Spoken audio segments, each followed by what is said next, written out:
like how was the workload and like what was your progress, so we can just go through everyone. And then did you guys have any technical difficulties like accessing anything? So let's see, we can go with Ava first.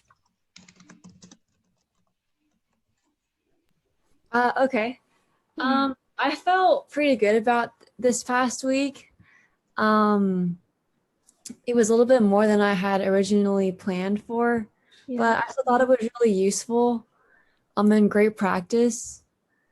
I do have a question though. So on practice tests, you also gave us categories where there's like the math and the English, So in those categories, you have little like sections, and then within that you have little bullet points. So are on that real SAT, is there going to be like at least one question per every single bullet point, or is it going to be more randomized? Are you saying the different question types?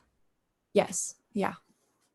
Yeah, so for each passage, they do usually follow a general structure. So like you're just gonna have like a main idea, big question, and then there's usually like an author, like their tone, and then there is usually like a pattern that they follow for them. So for the reading section, a common misconception that many people may have is that they are not able to finish the reading section since like if they're a slow reader, because like the time is really cramped for the reading section.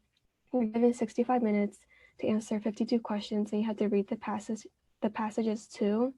But excelling on the reading section is not really about the reading speed.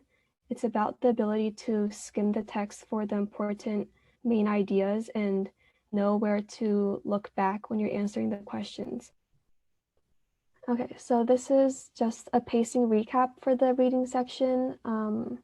You have 65 minutes to read all the passages and answer the 52 questions, and your goal is to complete the reading and answer all the questions with at least a few minutes remaining so you can check your work. And so this gives you around 12 minutes per passage. So finally, we have the math section. And the math section is ordered by difficulty with the most difficult questions at the end. So we have like a few mostly multiple choice questions with a few grid-in questions at the end. So like keep in mind your personal strengths and weaknesses and decide which way you want to organize. Yeah, there can be two ways that you can approach this question. So you can either, if you're not using your calculator, say, since this is a non-calculator section, you can solve for x in the second equation and then plug x in to the first equation. So your first equation will only have y. And then you can also solve it by